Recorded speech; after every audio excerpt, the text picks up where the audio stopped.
Hi everyone, I hope that you've had a fantastic week and a fantastic month, because right now I'm going to be doing a monthly update. In this update today I'm going to talk about the TikTok and Pinterest advertising, how that went for me, what I've been doing to my books to try and increase some sales, something I've learned about copyright, which I'll just touch on briefly in this video, and then I'll show you the units sold and the royalties that I made for this month. So the very first thing that I did say that I was going to do during my last monthly checkout was to have a look at how both TikTok and Pinterest might be able to increase some traffic being driven to the site and increase sales of the books. Interestingly enough, I did try out TikTok. I opened an account called Creating with Ali, and I sort of just started to upload a couple of things to test out to see. Some of them were short videos of me flicking through my books, and not so much talking about the book, just sort of showcasing the book. But what I quickly found in TikTok was that I could get traffic driven back to this YouTube channel, but I couldn't put a link to the books. Now, this is the interesting thing, because when you open up a TikTok account, you can only put in a Facebook page or a YouTube channel, that kind of thing, as a link. You can't link to anything external. So I did try to create what was called, through Direct Me.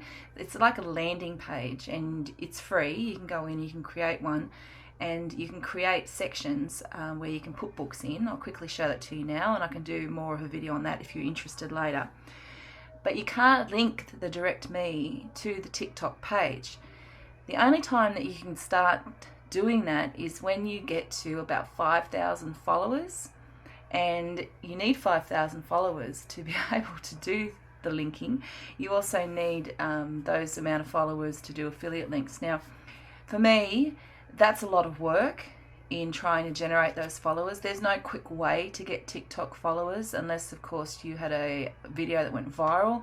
Some of the videos that I put on there were getting 600 views, but it didn't equate to followers. So during the month on TikTok, till I'm old, on TikTok, there were probably, what did I get? Maybe 5 followers. So for me to continue with that, I'd have to invest a lot of time. I'd rather invest my time into making books on KDP. So that was a no for me. Pinterest, on the other hand, was a little different, because it did create some people who were saving those pins, and there were some the numbers weren't high, but they were there. I could see how this might have some potential. Okay, so this is the Pinterest page. This is the back end of the business part of that page, just so I can show you. So over the month, with the pins that I had put in, I had 203 monthly views, picked up 1 follower. Over here you can see that there were 212 impressions here. 1 person saved a pin, and there were 4 outbound clicks. That means that somebody's actually clicked on the pin and has taken a look. So I can see how this would have potential, because if you are getting those impressions, it would be a great place to either drive traffic back to your YouTube channel, so that people would be able to learn something from whatever it was that the pin was about, or if they were interested in a purchase.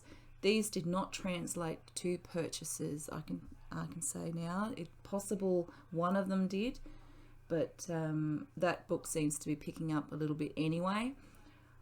My only concern about Pinterest is that if you go on there now and you do some searching for different things, there is a flood of link to paid products. So people who are selling print on demand, merch, print, drop shipping, all that kind of thing. So it's kind of lost its flavour of being like a little bit of a creation board, and by doing this I'm not helping, obviously, but I can see how that could potentially work. If you had a video for a product that would be really, really popular, on something that people really, really need, I can see how they would link. And the good thing about Pinterest is that when you do put the links in, you can link directly to your Amazon page where your book is.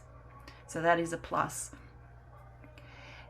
The other thing that I've been doing during the month is fixing my books. I've actually gone back through and had a look at them. I had some books delivered that I'd ordered that I purchased, and things like, alright, so this one you would have seen because I would have had that up on the Pinterest side as well. When I had it delivered, I noticed that it's done this, it hasn't gone all the way out, so that black is not the whole page. And some of the designs in here, while some of them were really quite big and large, there were a couple that were so small and tiny. Let me see, like this one for example. So what I have done is I've gone back in, I have made this larger so that you can colour it in more easily. I've also fixed up the problem here with this black part, this black page.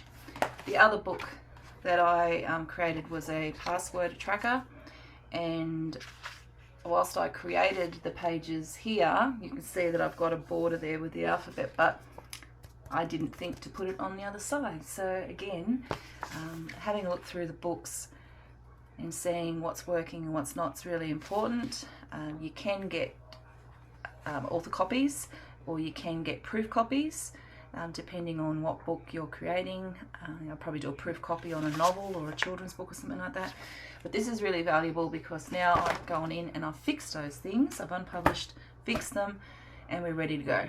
The second thing that I have done is I'm now going back through into the books on my bookshelf, and I'm looking at the A+ content, and I'm adding A+ content to every book that I have on my bookshelf. And I think that's going to really improve the viewer experience, because you can't do a look inside if it's a low content book. And often when people look at the cover, they don't, they're not going to purchase a book based just on the cover. They want to know what's on the inside. So I've been putting some A+ content attached to those. This has also raised another piece of content for a video in the future around content and what you can and can't put into your KDP books, or what you need to be mindful of putting in your KDP books. So I'm going to do a little video on that, because I've been using some Canva images, and I've actually gone in and I have unpublished several of my books based on this information that I found out, that I'm going to go in now and fix, because I believe that they may not fit in the guidelines of being a copyright owned piece of product. So this is going to be a very short video. I'll come back with some of these other things in more of a long form video to tell you what was going on with those things. But if we pop over onto the computer now, I'll just go through with you the units sold and the amount of money that I made for this month. So let's jump across. So here I am in my royalties estimator for last month, and in last month, which was the month of May, my approximate royalties were $13.23. Now, you might think this is still really low. I'm pretty happy with this. I sold 5 books in total last month, and a couple of those were my colouring books, and I'm getting some good reviews on them, so I'm pretty happy, and I can work on this. I can actually work to increase this now. I could look at the books that are selling really well, and I can double down in those categories, which would be really, really handy. And if I just go through to it's the orders from last month. There we go. So 5 units processed. So we had a couple here, and then right toward the end, managed to sell another couple of colouring books there. So 5 books in total. So the plan for next month is to obviously increase the amount of units that are being processed and to increase those royalties. Thanks everyone for sticking around for this May update. This month I'm going to focus on A+ content. I'm going to continue that and get all my books updated. I'm going to go back through and I'm going to check every single book for clip art that may not meet the guidelines that Amazon has set. Again, I'll tell you more about that later. And maybe do a little bit more pushing on Pinterest just to see how that goes. The other thing that I'm going to do this month is I'm going to knuckle down and research a little bit about how to,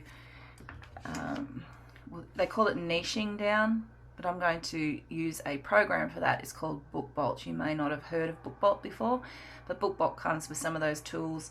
It also comes with a set of tools for you to be able to easily create and upload books to KDP. So if you are familiar with BookBolt and you're interested in purchasing, I will put a link in the description. So there is a little bit of money that comes back to me if you purchase. It doesn't cost you anything more. It's just a little bit of an affiliate link. And I'll be creating some videos around BookBolt in the coming weeks for anyone who might be interested in checking that out before they even go to make a purchase. So don't forget to give us a like and subscribe. Ask any comments, ask any questions in the comments that you might like me to cover here on this channel. And until next time, I will see you later. Keep creating those books.